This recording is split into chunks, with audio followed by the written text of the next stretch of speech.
O ministro da Fazenda, Fernando Haddad, criticou o projeto que estabelece um teto de 80% do PIB para a dívida pública. A Aline Becht está de volta para explicar para a gente melhor esse tema, né, Aline?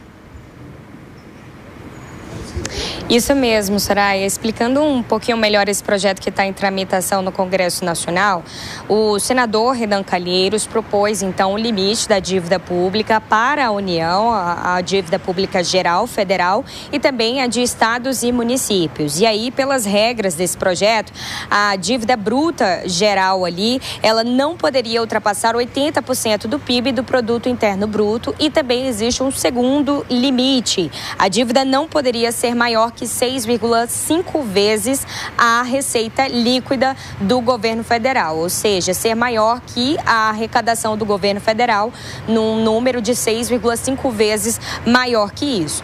E aí, o ministro da Fazenda, Fernando Haddad, diz que é contra o estabelecimento desse limite, porque ele acha que não trará melhores resultados à dívida pública do país. Ele diz que já existem regras suficientes para poder controlar, para poder colocar essa dívida pública em ordem e que, no caso, é necessário cumpri-las. E aí ele chega a propor um debate com economistas de diferentes vertentes, de diferentes correntes, para poder avaliar o impacto desse projeto de lei, desse limite da dívida pública, antes de tomar uma decisão final sobre esse projeto no Congresso Nacional.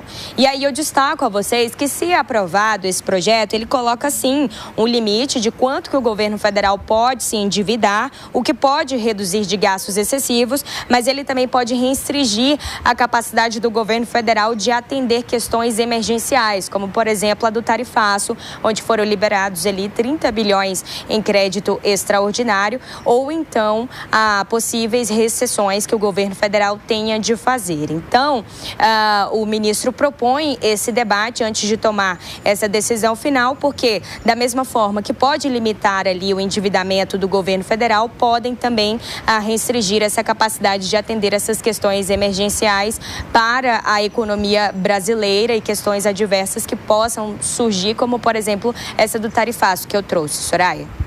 Obrigada, Aline, pelas suas informações. A gente vai seguir no tema, porque nosso analista de economia, Alan Gani, já está conosco para a gente entender um pouco mais sobre essa crítica, né, Gani? Bom dia para você, que foi feita pelo ministro da Fazenda, Fernando Haddad. Está correto o que ele diz? De fato, não trará os melhores resultados? Esse receio que ele tem é qual? Bom dia, Soraya. Bom dia, Nonato. Bom dia a toda a nossa audiência. Eu tenho uma visão diferente do ministro Fernando Haddad. Eu acredito que a gente precise, sim, de algum tipo de controle fiscal. E aí é bem-vindo algo que a dívida pública não possa passar de 80%. A gente tinha um controle fiscal muito bom no passado, que era o teto de gastos, ou seja, o gasto público não pode subir mais do que a inflação acumulada do ano anterior. Essa regra era suficiente para estabilizar a dívida pública. A gente trocou de regra no atual governo e colocamos um novo arcabouço fiscal. A regra praticamente nasceu morta, porque é focada na arrecadação e não no gasto público. É um convite a gastar mais e, com isso, a dívida pública voltou a crescer. Então, um mecanismo de controle, algum tipo de teto para o endividamento, obrigando o setor público a cortar gastos, é claro que isso seria muito bem-vindo e, claro, isso na prática levaria a uma redução da taxa de juros à medida que diminuiria o risco de crédito do Estado brasileiro. Alan Gani, a gente teve ontem a manutenção, né, da taxa básica de juros nos 15% ao ano, como já estava meio que esperado, e algumas entidades empresariais acabaram criticando essa decisão do Copom, pedindo até políticas monetária e fiscal mais alinhadas.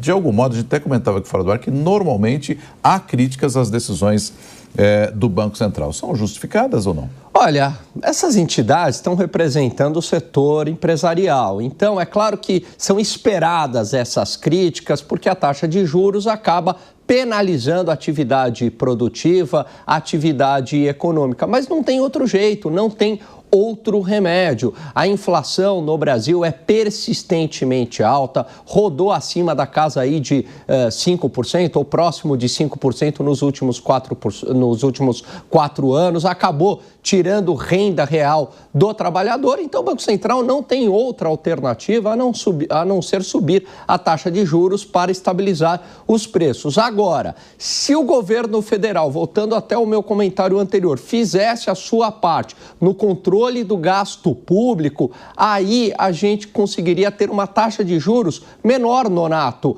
porque essa taxa de juros de 15% ela tem que ser muito alta para compensar toda a política fiscal expansionista do governo. Então, de um lado, o governo está pressionando a demanda, o que gera inflação. Por outro lado, o Banco Central tem que fazer uma força contrária para esfriar essa demanda e não permitir o reajuste dos preços. Agora, chance de cortes para esse ano a gente sabe que já não tem, né, Gani? E quiçá no começo do ano que vem também não, né? Pois é, ficou muito difícil. Havia uma expectativa, Soraya, de que a taxa Selic pudesse cair ainda este ano, alguma sinalização no comunicado. Mas quando saiu o comunicado, pelo contrário, o comunicado trouxe a seguinte frase: caso o cenário volte a piorar, nós não hesitaremos em subir novamente a taxa de juros. Então, ainda pelo contrário, né, deixou uma porta aberta para o aumento da taxa de juros. Isso daí colocou água no chope do mercado.